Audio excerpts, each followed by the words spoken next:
Good evening. I want to welcome everyone back to another fabulous episode of The Night's Pub, broadcasting to you live here at www.thenightspub.net and also streaming live from shoutcast.com. Guys, just wanted to say thank you. Looking forward to this evening here once we get some things out of the way for our very special guest, Cindy Parmiter, author of True Stories of the Paranormal. We reached out to her in December to get her to, work out a schedule to get her to come on, and we're looking forward to having her on. But everyone, I just want to say thank you and just, appreciate you joining us this evening. It's actually a nice evening to compared to what we've had here in the Midwest. Last few weeks we've been hit with a bunch of nasty ice and just snow, and although my road was a winter wonderland up until today, to where it got up until about the mid 40s here, and it allowed us to actually for everything to thaw out so that we can get out and about. But no, guys, just want to say thank you. Please stop by the show schedule page here at the Night's Pub. We have a lot of guests coming up, and we'll get to that here in a little bit, but everyone, just wanted to say that I am still working on the video from the last 94 drive that myself and Brother Stan did up in the St. Charles and Alton area. And if you've never watched them, please stop by and check them out. They are pretty comical, and it's just basically when we get together. I go up and visit Brother Stan for a couple of days, and gives us the opportunity to. And although we use Google Hangouts and which we're Skype, which I'll cover that here in a moment, nothing says awesome having a bunch of fun and actually hanging out with your buddy, chit chatting, shooting a breeze, eating bad food, having a few drinks, and just. And then eventually, going out and just, having an adventure. And as we get older, it's easy to forget that we do, that we are adventurous. We are adventurous. Humans are adventurous. And oftentimes when we get old, we lose that spark.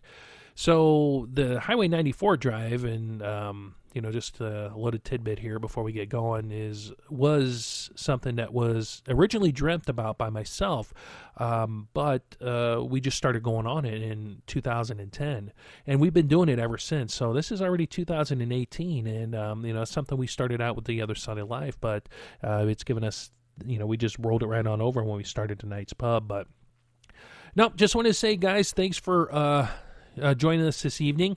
Also, there is some changes to the website. You will notice that there is a new tab up at the top. It's called the Pub Vault. So all of our older shows, and we kind of had some suggestions, and also about the looking for the shows. The page is looking a little too crowded, and I have to apologize. And the reason being is because yes, although I'm in my mid-40s, I am back in school. So I've taken this opportunity to take advantage of a very special GI Bill and go back to school and finish my education, and just kind of proof that it is never too old to get your education and to further your mind and to expand your mind. But I kind of was a little hands off on the website. Unfortunately, the person that was helping out, they moved away, and they were doing some remote content when they could. But again, they also work in the IT field, so they were a little busy as well. So got in there, kind of cleaned some stuff up.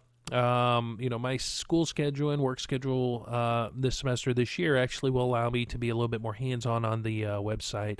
And also that long break that we had for semester break or fall winter break, it actually gave me the opportunity to reach out to a bunch of authors who are coming on.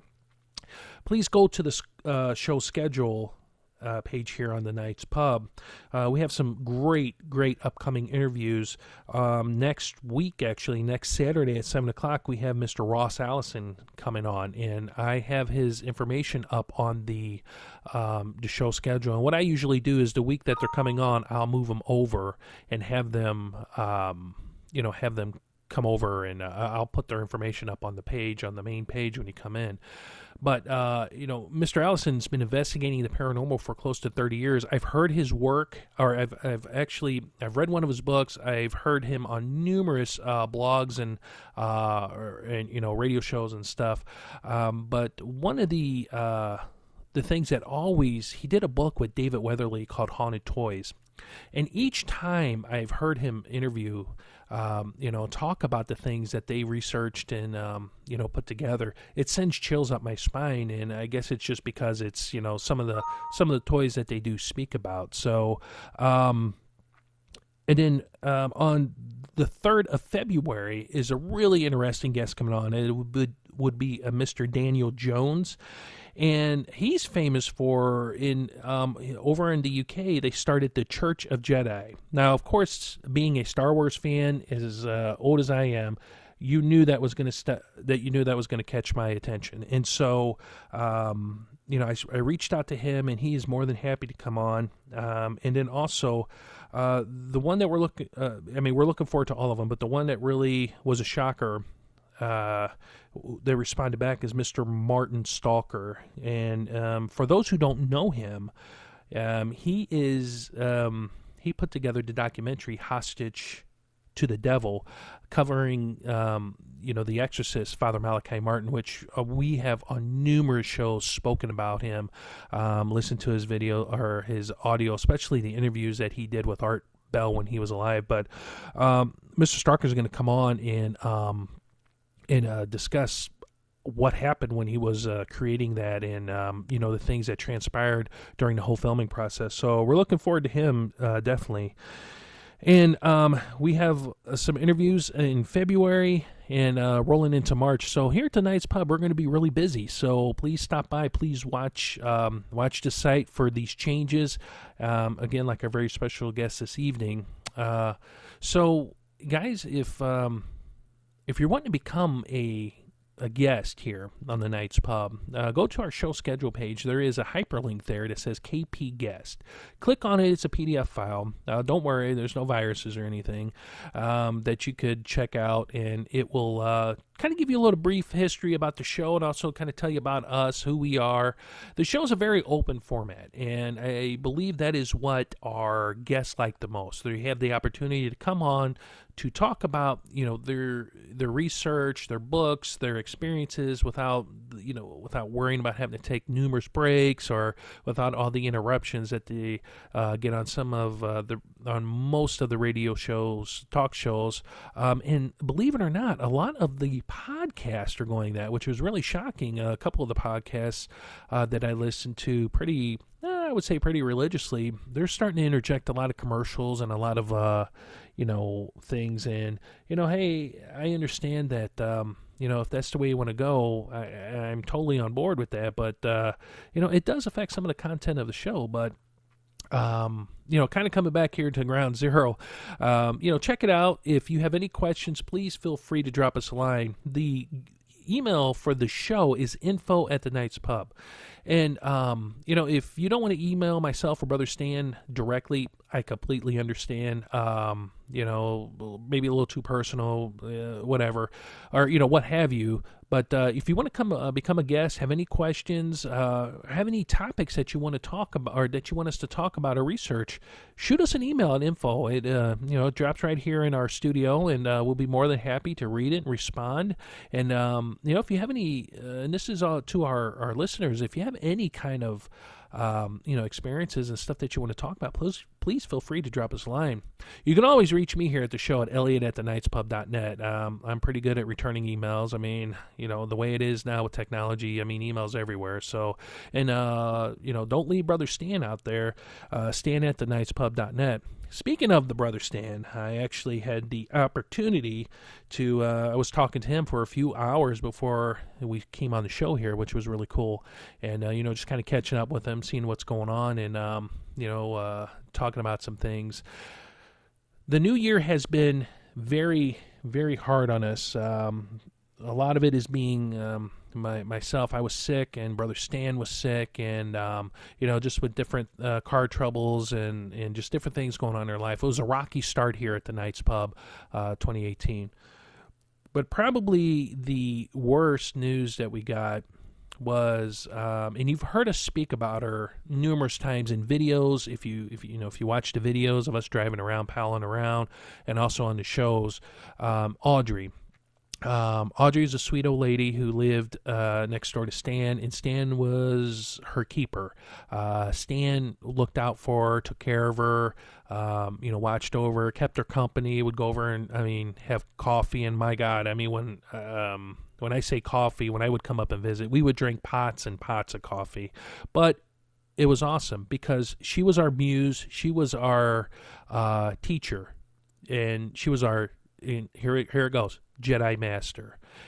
Unfortunately, Brother Stan contacted me a few weeks ago and let me know that she had passed away. Audrey was 93 and was starting to experience a lot of health problems. But she was 93, and up until the day she passed, she was very coherent. Sweet lady, always had time to bend an ear to you. She was kind of the neighborhood granny. Every day people gathered at her house to drink coffee, to eat, to hang out, and she was always, she was always concerned about, and she called them their kids, and Brother Stan was no doubt her favorite kid. And when she passed away, it really was sad, because when I would go up, she would ask Brother Stan that I would come over and hang out, and we would talk for hours and hours, and it was just so interesting to get to know her, and to hang out at her house. And it was always a good feeling being there, and always a positive feeling. So the show lost somebody great. Like I said, lost our Jedi Master, and we're gonna miss Audrey quite much here. And so that's what's been going on here at the Knights Pub. So we're getting busy here, and which is really, really good. And we're looking forward to having all these great people on. So what we're gonna do, guys, is we're gonna go ahead and I'm gonna reach out to Miss Cindy here and get her on the line to make sure she's still good to go to come on. And then I'm going to leave you here with some music. So sit back, enjoy the music, and we will be right back.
Welcome back, everybody, to the Night's Pub, www.thenightspub.net. Hope you enjoyed the music there. I was able to successfully reach out to our guest that will be coming on here in a moment. Just like to introduce here Cindy, who's worked as a realtor, became a home organizer before switching gears in 2014 in order to pursue her dream of writing. Definitely want to kind of dig in there and to see. She wrote and published her first works of fiction, Fox Holler, and then 3 Haunted Tales in 2015. I could say that she is the author of True Stories of the Paranormal, which a few of our guys here in the studio have actually read and really, really enjoyed it. She has a long family history of supernatural encounters, which we definitely want to hear. Always interested to hear those stories. So without further ado, we'd like to welcome our guest, Cindy Parmiter. Hi, and thank you so much for having me on. I appreciate it. Well, Cindy, wanted to thank you for taking the time out to come here on the Night's Pub. I understand everybody's schedule is busy, and we just wanted to say thank you. And one of the reasons why we asked you to come on is because a few of our guys here in the studio, big fans of the supernatural paranormal, ran across your books, and they were reading your book, and they were like, "Oh, we have to have her on." And just from your Facebook page, your Amazon, everything else, it's interesting, how you started out as a screenwriter and movies and everything else, and you switched gears to the haunted tales, and it was because of the family experiences and the stories that are there, which was really intriguing to us. Yeah, it's so strange to me. I don't know why I didn't start out just writing the nonfiction, because I grew up around it all the time. My mother's family, from Greenbrier County, West Virginia, very small towns that they moved around in, but my super religious people, fundamentalist Christians, but my grandmother on my mother's side, everything seemed to begin with her. And I heard it since I was a little girl. I've always loved scary stories, so I just ate that up. I had an aunt who would spend night after night when we were visiting just telling all these things that happened when they were kids, and even once she was an adult. And I loved it, and my mom would make her stop. She was like, "You're going to give her nightmares, stop." And I was like, more, tell me more. But I held on to those stories, and I hear them from my mother even now, even though she's also very religious. But they're a very kind of unusual family because they go to church every Sunday. They're very religious, but they also believe in spirits and ghosts, and that there's always something going on around us. And it was never a secret. They talked about it, and I just kept those stories. My sister heard all of them, and what I didn't remember, she did. And she helped me fill in a lot of blanks, but I do think it all began somehow with my grandmother. Well, that's really interesting, and the reason I bring it up is because you don't find a lot of talk about spirits, ghosts, and depending on what faith you belong to, like demonic stuff, you don't hear that a lot in your mainstream religions. And so, with your parents being as religious as they were, to openly talk and acknowledge that yes, there are spirits, and with the stories that your grandmother shared, that's really impressive. Yeah, it was my mother. I mean, she started me off. She talks about it the least of anyone, and she's the only one left in her family now. But she would tell stories when they were children in the house that they grew up in, out in the woods, no running water, no electricity, and there were 5 of them. And my grandmother would send them up this hill to a well to get spring water. And my mom said that every single time they would all go together, and there was a pathway through the fields, up the mountain, and trees on both sides, and they could hear something in the treetops following them all the way up. And she said they could hear branches breaking, and they would follow them all the way up, and all the way down, every time. They never saw anything, but they could hear it. And they were terrified. And they never did see anything or find out what it was. But the story always creeped me out. It was like, what was it? And this went on for years as they grew up. And it was just the creep factor there. And then my grandmother, once all of her kids grew up and were out of the house, she moved into another house, which was out in the middle of nowhere. And if you didn't know that house was there, you would never have found it. It was out an old rutted-up dirt road out in the middle of nowhere. She lived on one section, and then down the hill, my uncle lived with his family. No running water again. She had a big bell in her front yard, and he had a bell in his front yard. And if they needed anything, they would ring that bell. And they were the only people out there. But so many things happened in that house that she lived in and the house that he lived in that I heard those stories, and I actually stayed in that house many times. I hated it every single time. It was terrifying. My sister, I never slept in the back bedroom. I got to sleep in the front room. But in the back bedroom, my sister slept many times. She said during the night, as soon as she would fall asleep, somebody it was like two hands on both sides of her feet at the foot of the bed would slam the bed. And then she told that story to my cousins, who said, yeah, that happens every time we're there too. And my cousin Larry, that was his bedroom when he stayed there, and he said, yeah, every time something slams the bed, every time I fall asleep. And I was like, okay. And there was this gate that led into the yard. She had the yard fenced in, and it was a gate the kind that latches behind you when you close it. And the gate would open and close. And people would sit on the front porch and actually see the gate open and close. But no one was there. And it wasn't something that the wind could blow open. And I mean, but these were people who were so practical that this was like, they would talk about it like, no big deal. We saw the gate open. Now, normally, my grandmother, normally now, I mean, I know that being, practical to them. And like you mentioned, if that would happen to me, not that happening all the time, that would like really unnerve me. And, did your uncle or grandmother, I mean, did they, or even yourself or somebody in the family, do any kind of research to see why the homes were the way they were? Or, I mean, is there something like maybe generational, since you had mentioned that it happened in your grandmother's old home, and then it was happening in this home as well? To my knowledge, they didn't do any sort of research because they were really, I don't want to say it in a bad way, but just really country people. And it took a lot to shake them, apparently, because they would tell the stories, and I never with any kind of fear. It was just like, yeah, this happens. The only time my grandmother would kind of be leery of it was she lived by herself. My cousin Larry lived with her once in a great while, but most of the time she was alone. And she would hear on her front porch during the night someone walking. She could hear the boards creaking. And she would never open the door, but she said she would look out the window, and there would be no one there. And she had outdoor dogs, and the dogs would be barking, and then the dogs would go silent. And all of those dogs disappeared.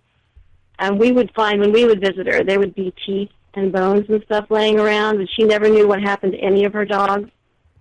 But it was so creepy, and that did frighten her a little bit, even though there wasn't anyone actually there, that someone was there, someone would knock on the door at 3 o'clock in the morning, 4 o'clock in the morning, and she would peek out, and there wouldn't be anyone there. Wow. And, again, this was such a remote house. I mean, nobody would be out there. It's not a place where your car would break down or you're on your way someplace that would pass by the house. Never. It was just weird stuff like that. But, again, when she would tell it, they would sit around, my mom and my grandmother, sit around the kitchen table when we would visit and talk about this stuff. But, again, it was like, doesn't that sort of thing happen to everyone? It was like, no, it was terrifying. And it was just a creepy house.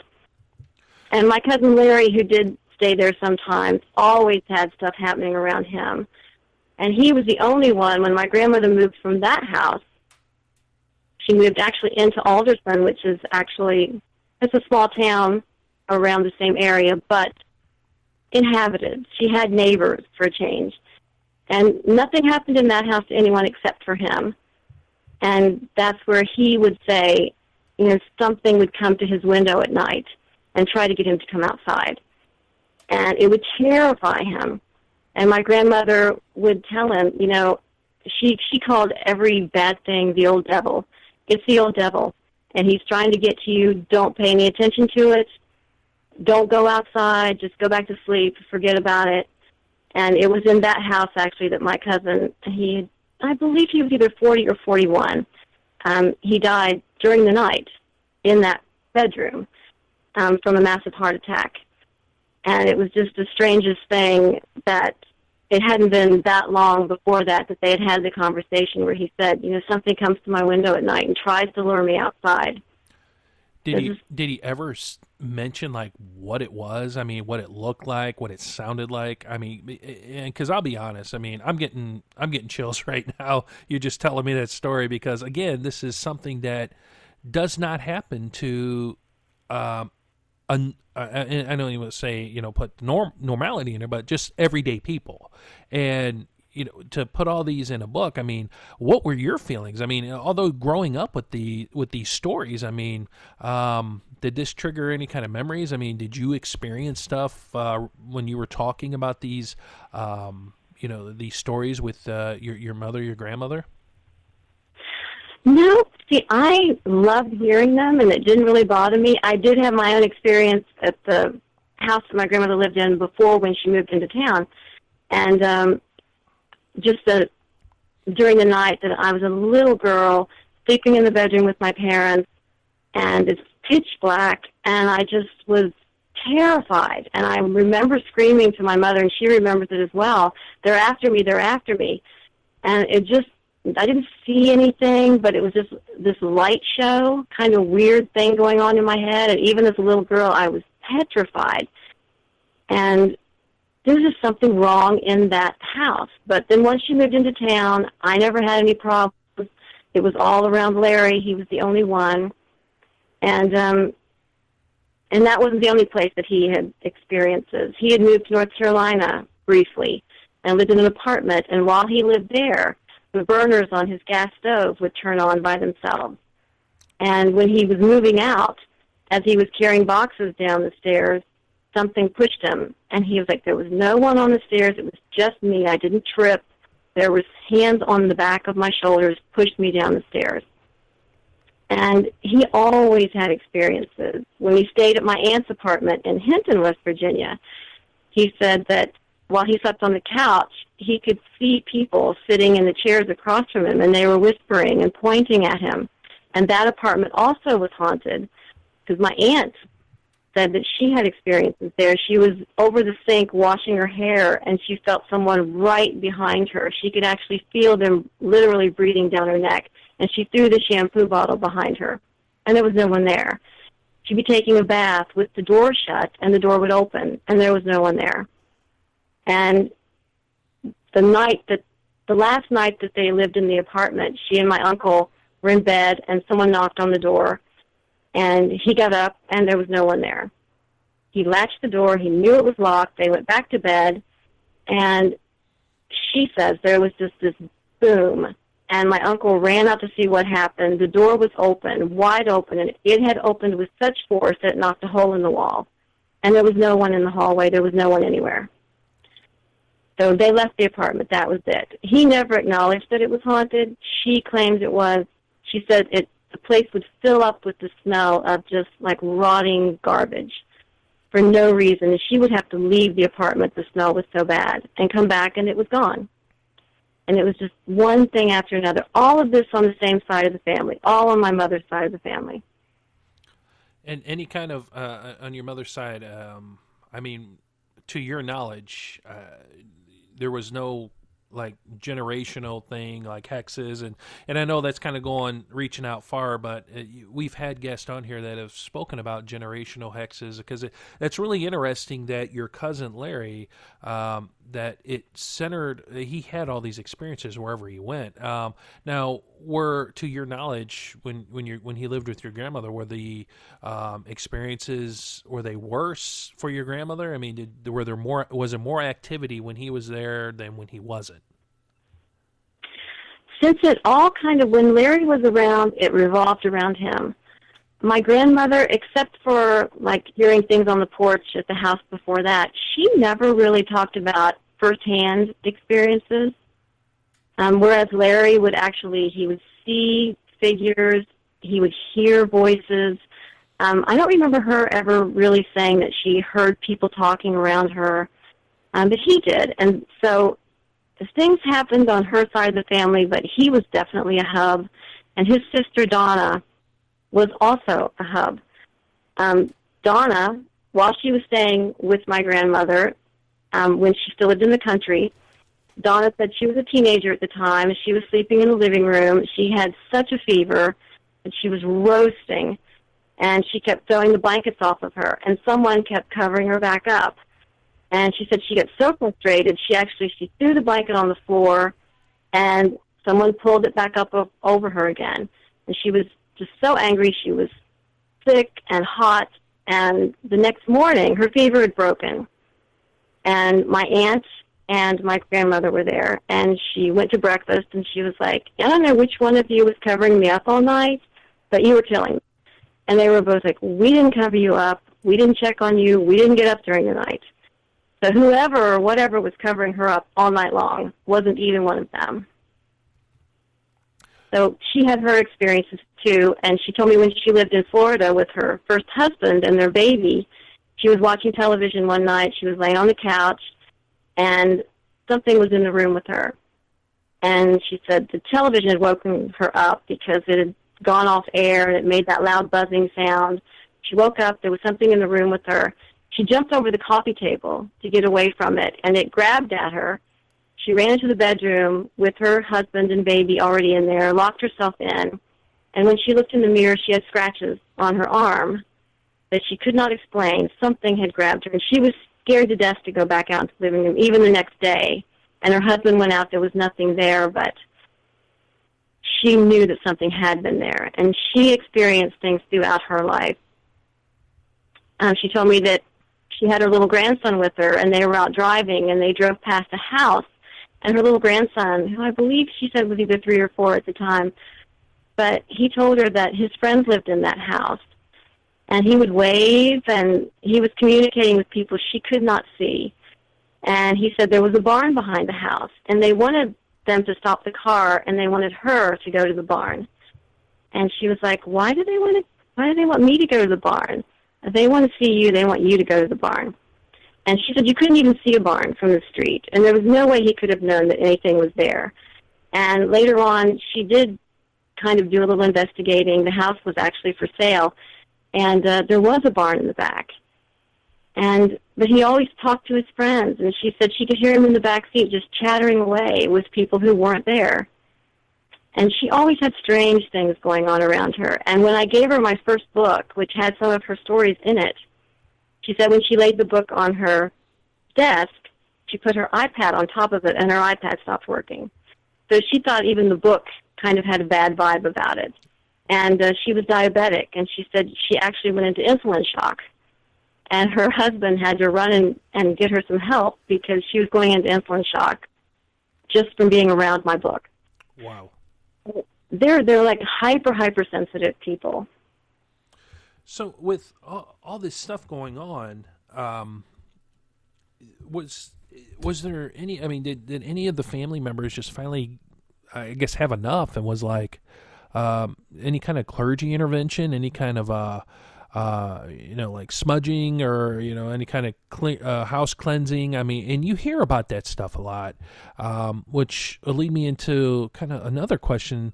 With all this stuff going on, did anybody think about doing like an investigation, like within like the entities? I mean, did any of the entities make themselves known by name, or was it always the same entity that that you're aware of? This is the strange thing about them. They never, ever would have agreed to any sort of cleansing. For them, and I think I can safely speak for them, they would have felt that that was somehow satanic. They never would have done that. Even though, of course, it isn't, and it would have been a great idea, and every place she lived in needed to be cleansed. Never. It would have been out of the question. They just would never have done it. So, and even at that time, it's been several years.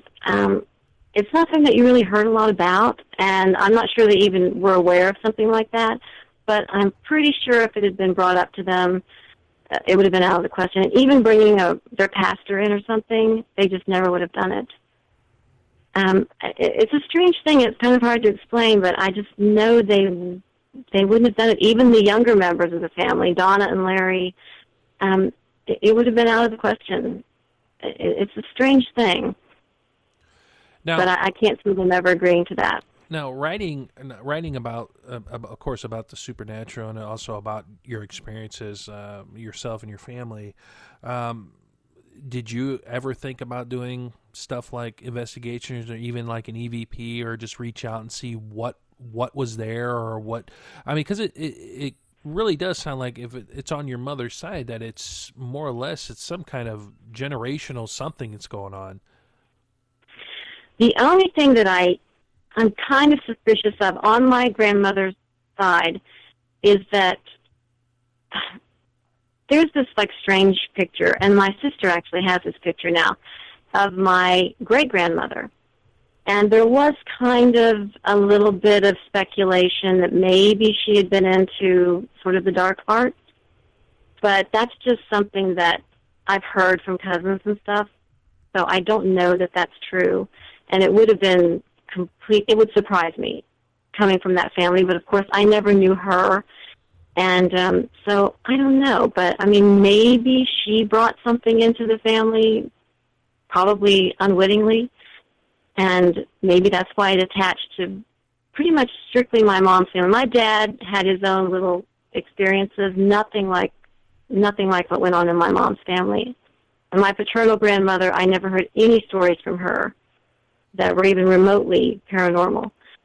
But on my mother's side, very common. And my uncle, who's the one who lived down the hill from my grandmother out in the middle of nowhere, had his own experiences. And his actually made a little more sense to me. And he told this story many times, that he had many, many children. And they were all sleeping one night, and they heard a woman scream from their front porch. And he went out, got his rifle, and he was going to investigate. And there was no one there, but there was a puddle of blood on the porch, trailing down the stairs and out into the woods. And he told the kids, who had all gotten up to see what was going on, that it was a fox. A fox either got killed by something, or a fox had killed something and dragged it away, and it was a fox that they had heard screaming. And my cousins were like, it happened more than once. According to them, it was something that happened every year or two for quite a long time. And they had heard that a woman had been murdered in the woods many, many years before they ever lived there, and that it was her being murdered and trying to get help and not making it.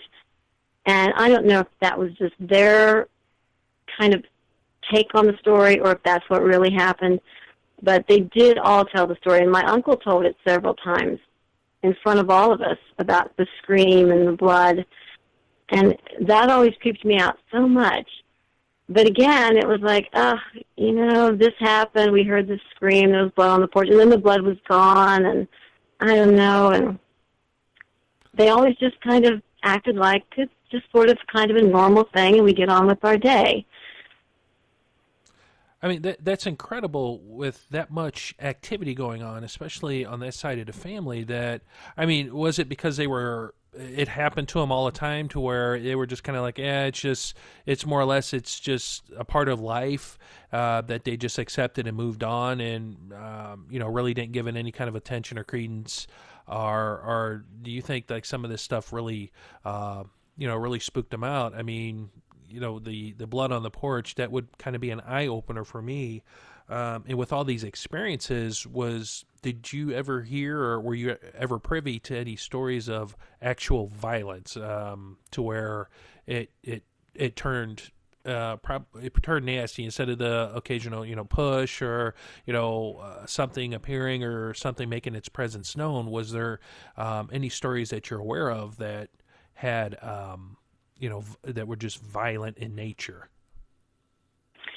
No, not really. Just the pushing and Donna getting scratched. But my grandmother, my aunts, I don't remember them ever saying that they had a violent encounter. I never remember them ever saying they were really afraid.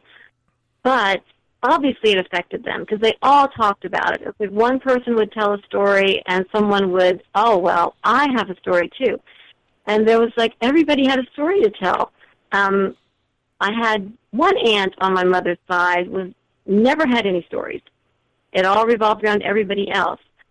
But, yeah, it was very normal to them. I was I went to the grocery store and blah, blah, blah. Oh, yeah, and there was blood on the front porch. And, well, we heard a woman screaming during the night and somebody's walking around outside, but there's nobody there.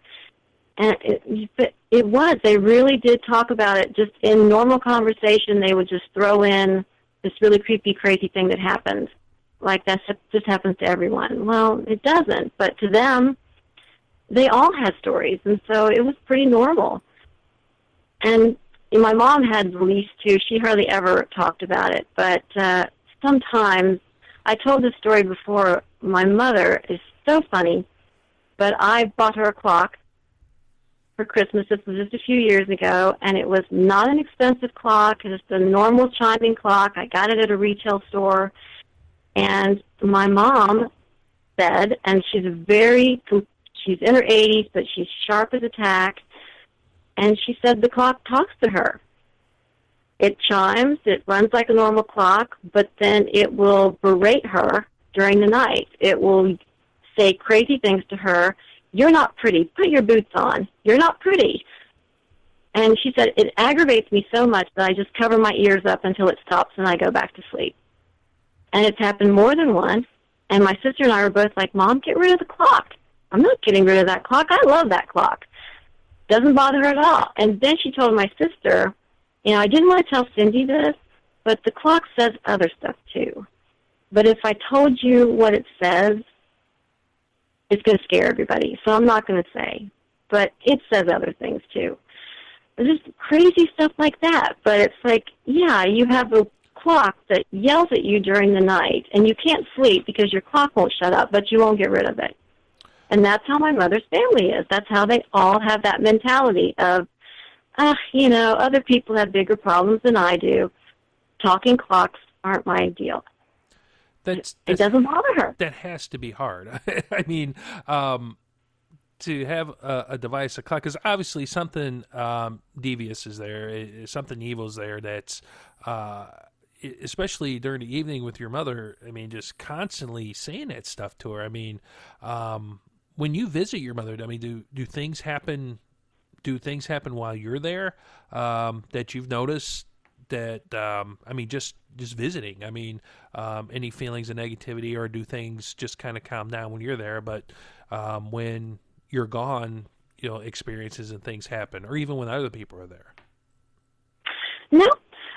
At my mother's house, I never get any sort of strange feelings or anything, and I don't get any strange feelings from the clock, and only her. My sister actually lives with my mother, and she said, I've never heard anything, but my mom is just not that person she's not senile, she doesn't hear things, and she wouldn't make something like that up, but it's very practical. It's just something she brings up, and she still has the clock. And I presume it still talks to her, but I don't get a bad feeling from her house. As far as I know, she's lived there for decades, and I don't think anything's ever happened in the house that would explain that. Whatever the deal is with the clock came with the clock. So I don't know what it is, but she won't get rid of it. So she's a hard person to shake, and she's had other little weird things. And my aunt, her sister, also had a more expensive cuckoo clock that she said talked to her always at 3 o'clock in the morning, which is the actual witching hour. The witching hour, yes.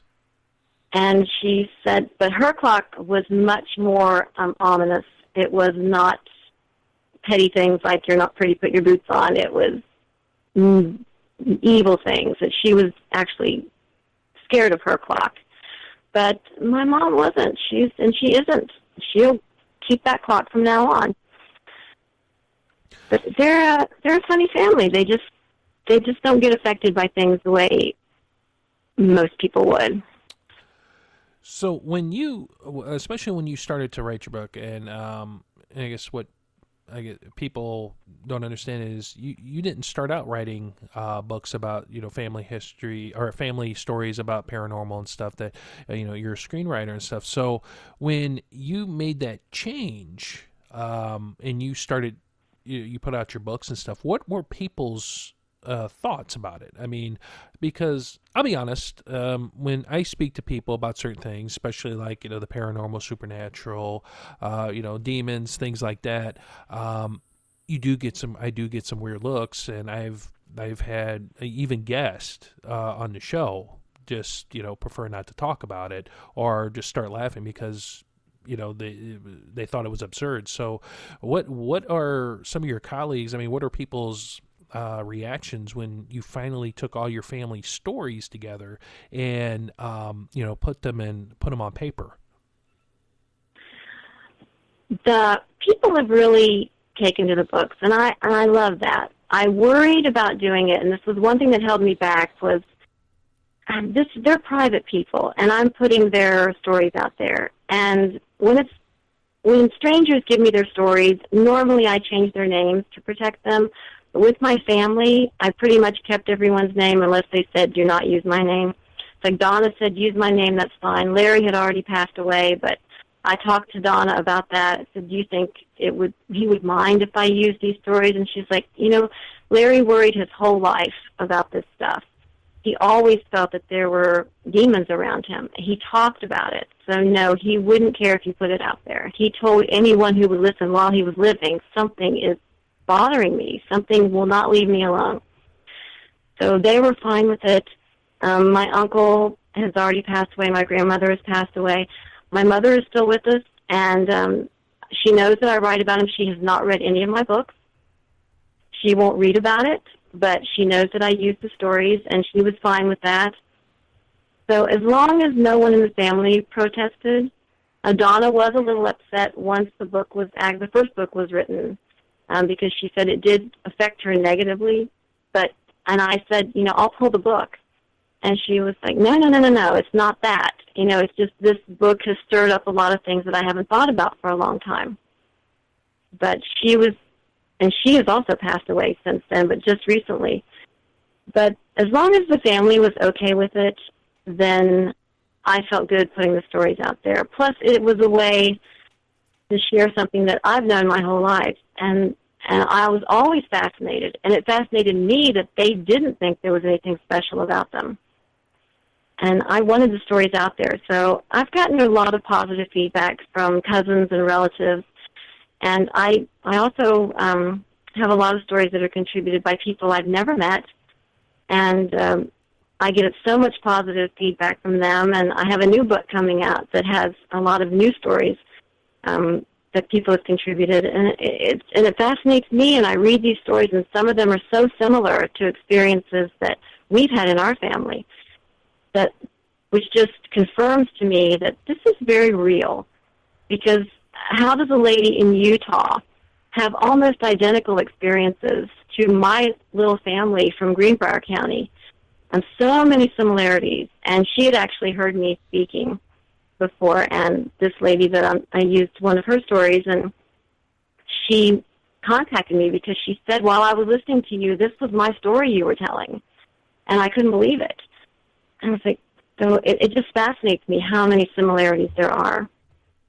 And so that's why I'm such a strong believer in the paranormal, and that there's just always something going on around us. And some of us are aware of it, and some of us just can't accept it, or we make excuses. My husband and I, when we first got married, we lived in a house that we I knew right off the bat that something was wrong in that house. And my husband found every excuse in the world for everything going on around us. It was just a rental house, and my daughter was a baby. And when we first moved in, I was pregnant. And everything seemed fine. There was one room in the house that we had 2 cats at the time that our cats wouldn't go in. And we thought that was strange because they went every place else where they weren't supposed to be. But they refused to go in. There were 2 bedrooms, 1 bedroom off limits. They would not set foot in it. And that ended up being my daughter's room. And she was petrified as a baby to stay in that room. She screamed all night, every night. And this went on for probably 2 years. And to the point where I slept in the floor beside her crib so that she could rest because she could not sleep in that room. And it wasn't normal baby crying. It was face beet red, screaming crying all night long. And we knew something was wrong. And my husband would make excuses then. You know, she's a baby. Babies cry. Okay. We were in the living room one day minding our own business. And in the kitchen, we heard this huge crash. Went in to see what it was. My tea kettle had flown, and I can only say flown, off of the stovetop onto the floor, smashed, because we didn't live on a hill. There was no lean. The stove was level. The tea kettle was in the floor, smithereens. Every part of it that could come off had come off. We had the same thing happen with our toaster oven, which was on the countertop. We heard a smash, toaster oven in the floor. As many pieces as it could be in, it was in. Both of them looked like someone had picked them up and thrown them. They hadn't just split off. We had a basement, and someone who lived there before us had stored panes of glass and old doors and all kinds of things. They had a makeshift shelves that they had built underneath what would be the ceiling of the basement. And all level, we heard a huge crash. My husband, the chicken, wouldn't go down and check. I went down and checked, and all of the panes of glass were broken on the floor. Everything had somehow made its way out of these cubbies that had been built specifically for this purpose and hit the floor, smashed. And I hated that basement. That's where our laundry room was. And I got the worst feeling when I did laundry that I would sometimes run up the stairs because I felt like there was somebody down there. And we actually do believe in cleansings and sage burning, but for some reason, it was in a relatively small town, and we didn't know who to go to for this, and didn't have sense enough to realize we could have done that ourselves. I know that now, 10 years later, but at the time, I just didn't think about it. We ended up moving out of the house instead of cleansing it. And the thing that got us to move out of the house was it had a floor furnace. My husband was upstairs. My baby was asleep. My daughter, she wasn't a baby at the time. She was a little older. And no reason whatsoever, huge crash, the floor furnace fell in. Oh, wow. Down into the basement. We were so naive and so silly. I did call 911. Our furnace fell in. It was in February. And it didn't even make the connection. This was a really serious event. And neither did the 911 operator. He was like, well, we'll send someone. Don't worry about it. My husband went down and turned off the pilot light, not realizing the pilot light he turned off wasn't the one that went to the furnace. But he thought he did a good thing. And we just sat around waiting for whoever to come and help us. And I actually called 911 back and said, oh, don't bother to send anyone. He turned off the pilot light. And he's like, I think the fire department's there. And just at that moment, our street lit up. There were fire trucks everywhere. Firemen came banging on our door, get out of this house now. And I was like, my daughter's upstairs. I went and grabbed my daughter. My husband and we ran out of the house. I was like, I need my cats. And he was like, forget the cats. The firemen were so panicked. They had us out in the street, and we didn't realize it till we got out there. Our neighbors were all out in the street, too. And this was in 10 or 11 o'clock at night. It was just chaos. And a little time went by. We didn't know what was going on. A fireman came out. He actually shook my husband's hand. He said, "You are the luckiest people. You had a better chance of winning the lottery than getting out of this house tonight." The people who lived there before us had installed a blower underneath the furnace. When the floor unit crashed, it hit that blower instead of the floor, so it didn't sever the gas line. And we walked away from that unharmed. The firemen explained to us that in this situation normally, that would have hit the floor, severed the line. The best you could have expected was your house would be burning down right now.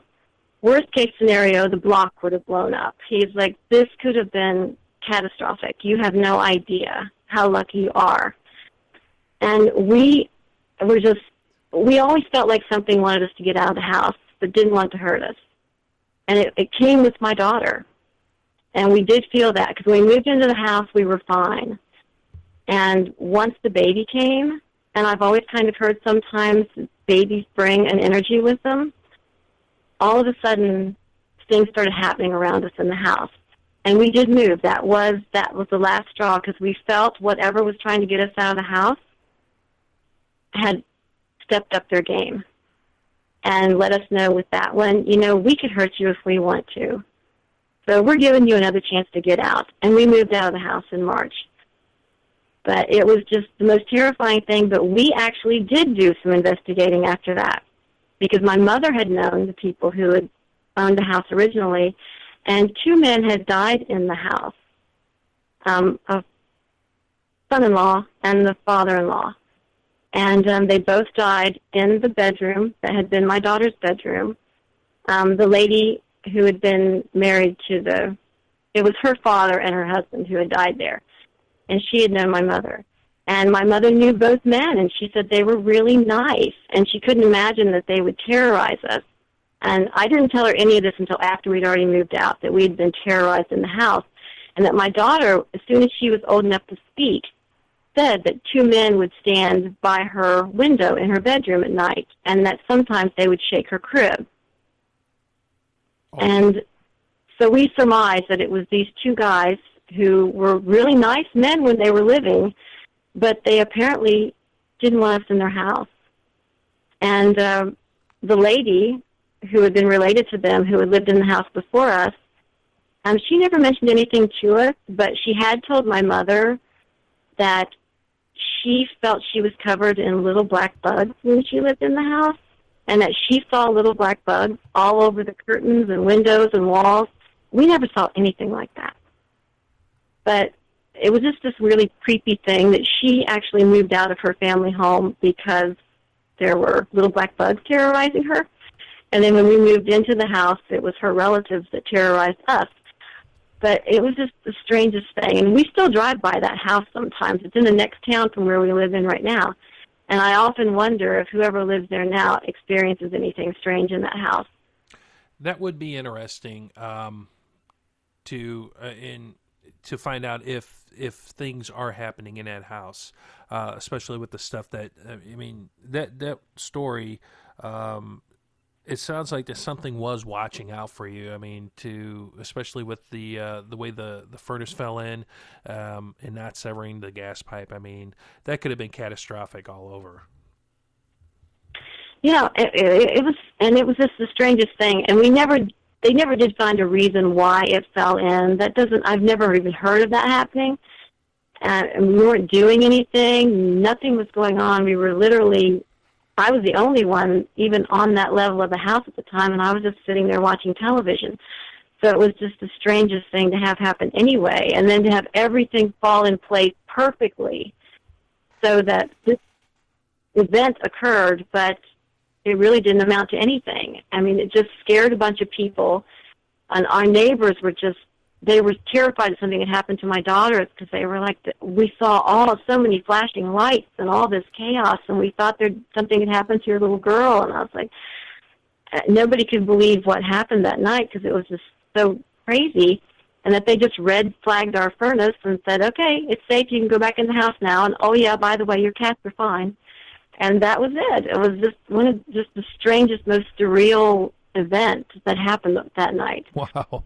We got us out. We got out of the house, and the house we moved into we've never had any issue whatsoever. So whatever came with my daughter in the house, why these two men decided all of a sudden, as soon as the baby came into the house, I kind of feel like maybe they weren't present in the house. Maybe their spirits weren't actually around until this new energy came into the house and kind of drew them back in. Because we didn't ever get a bad feeling from the house until then. But the cats did. I mean, they wouldn't go in that room, so I don't know if they just knew people had died in there or why they avoided the bedroom so much, because they never did go into that room. But we didn't have any events occur that we can remember until my daughter was born. Wow, that's incredible. Cindy, we are coming up on our time here, but there is something that I wanted to ask, before I get some information, about websites and stuff. You had mentioned that people contact you, and, give you stories and stuff. What, has there ever been a story that has actually, maybe I'm not phrasing it right, that not caught you off guard, but really just kind of shook you to the core, to where, it was just something so astounding to where, I know maybe it brought back some painful memories of some experiences or such? One story that sticks with me, and this was contributed to me through social media, and I love this story for different reasons. And it's creepy, and it's so strange, but it also it kind of gave me also a good feeling.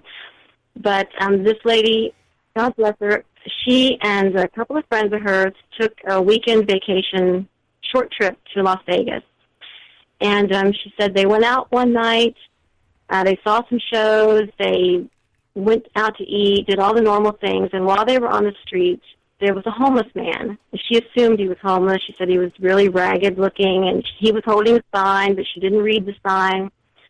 And she walked past him, and she said she actually kind of gave him a wide berth because she didn't know if he was dangerous. But as she passed by, she got the feeling that she should go back and give him $1 or whatever, and she turned around, she left her friends, she went back, and as she did take out $1, and she was handing it to him, and his hand touched her hand, and she said that it felt like an electric shock just went through her body. And he said something to the effect of, "Dolly wants you to know that she loves you, and everything's okay." And she said she was so stunned, she didn't say anything, she went back with her friends, and she just burst into tears. And they couldn't understand what was wrong with her, what he had said to her, what happened. And she later told them her grandmother had passed away from cancer a few months before their trip.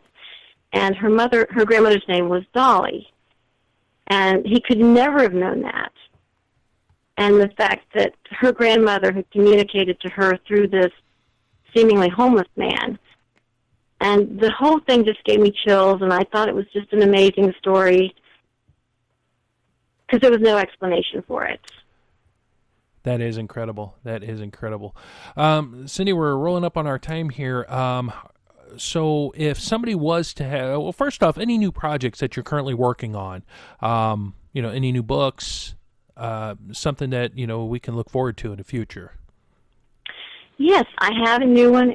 I believe I'm going to title it True Tales of the Supernatural. It's going to be Volume 1. And it's finished except for the editing process. So hopefully it will be available here in about a week or so. It's 10 stories that have not been published before. And then I have some added stories that have previously been published. I always like to do kind of some bonus books that I have written that haven't been as widely read, and I just throw them in there. So if someone hasn't read them before, they're just kind of a freebie with the new stories. So, that should be available here in about a week. Oh, awesome. Also, so if somebody was having some issues or wanted to share some information or a story or something with you, how would they reach out to you? They can check me out on Facebook. I have the Cindy Parmiter author page, and it has contact information. They can email me, which is normally how people get in touch with me, or they can message me through Facebook. If they want to check out my other books, my author page, Cindy Parmiter, on Amazon. I'm also on Goodreads. The easiest way to get in contact with me is through Facebook. Awesome. Well, Cindy, I just wanted to say thank you once again for coming on the show and sharing these stories. I mean, I can tell you right now that when you were telling these stories, I had chills up and down my arms, and I'm looking over here at one of the guys sitting in here monitoring everything, our listeners and everything, and he's just giving me the wow look. Well, I really appreciate you having me on. I really enjoyed it. Well, please keep us in mind, especially when you're releasing your new books or anything that you're working on. We would love to have you back. Oh, that would be awesome. I'd appreciate it. Alrighty. Well, thank you, Cindy, and we appreciate it once again, and have a great rest of your weekend. You do the same. Thank you very much. Thank you. Bye. Bye-bye. Well, my friends, all I can say is wow. Probably won't be doing much sleeping tonight. It is always incredible to hear stories such as this. And the reason being because, as I mentioned in the show, this usually does not happen. And I don't want to say normal people because there are some people, for example, her family, her mother's side, that this stuff happens to, no rhyme, no reason, no explanation. They don't know. All I know is she's in my book. She's pretty courageous by putting all these books or all these stories together, because as she mentioned, and I don't know if you caught it or not, that these often bring up painful memories. And she had mentioned maybe it was her sister, I believe, that once the book came out, even the book brought up the memories and was causing some issues. So, wow, all I can say is wow. Cindy, I just wanted to say thank you so much for coming on the Night's Pub. We truly enjoyed having you on. We kind of got the wow factor in here, because the Night's Pub here is the studio is kind of a little dark, and no, I wouldn't say a dungeon, but it's pretty gloomy. So just wanted to say thank you, guys. Wanted to mention that Cindy's contact information, her website, IMDb, Amazon, Goodreads, and stuff is up on the website, and it will also be on the show schedule page. Please do me a favor. Me and Brother Stan have always asked in our shows that the people that come on our show, they do so out of the kindness of their heart. We greatly do appreciate their time that they donate to come on the show. I know sometimes it's not easy. You get an email and a couple emails, and all of a sudden you get a phone call from a stranger that wants you to come on and talk about, some information. So I know a lot of times that's not easy to do.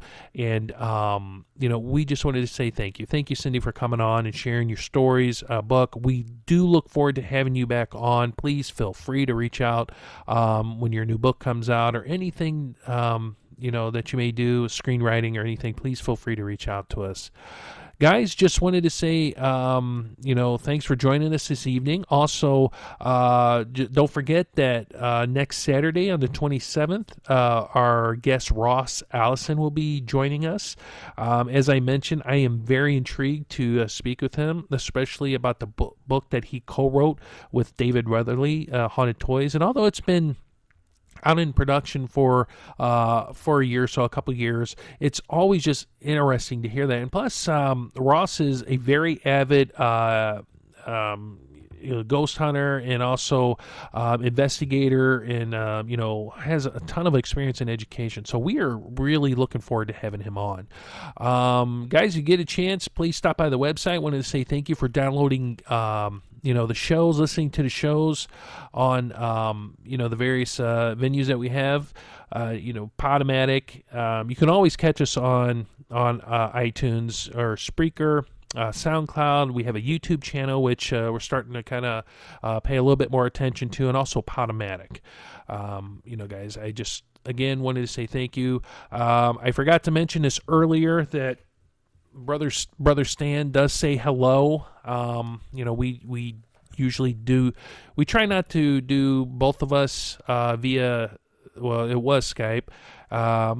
Be on the air and then have somebody come on. It gets a little bit confusing unless we're having people on such as Bill Posey and Joe Marotti, which we have to reach out to those guys. I haven't heard from them for a while. So, but guys, just to let you know that we have changed a little bit of our format here. We used to do a lot of our interviews via Skype, but we have made a switch over to Google Hangouts, and I don't know why we haven't done this before, which was really confusing because here I'm working in IT, and I should know these things, and lo and behold, look who mentions it, Brother Stan. He's just like, hey, look, let's use Google Hangouts because, a lot of other pod shows do. But the number for the show, we also have a number back for the show, which is how we were talking to Cindy this evening. It is 636-362-4211. Again, that is 636-362-4211. Usually, feel free to call at any time when we're talking to a guest, and we can tunnel you in, and we could tunnel you in, and that way you can ask questions, talk to our guests. But, my friends, the time has come for us to say goodbye here at the Night's Pub. Wanted to say thank you so much for joining us this evening. Wanted to once again thank our very special guest, Cindy Parmiter, for coming on. We greatly do appreciate her time. We look forward to our future guests coming on the Night's Pub. And, if you have any problems or any questions, or, you want to be a guest, feel free to reach out to us. info@thenightspub.net, Elliot@thenightspub.net, or Stan@thenightspub.net. Well, my friends, take care of one another. Love one another. And care for one another. And pray for one another. And don't stop praying. And we'll see you soon down at the pub.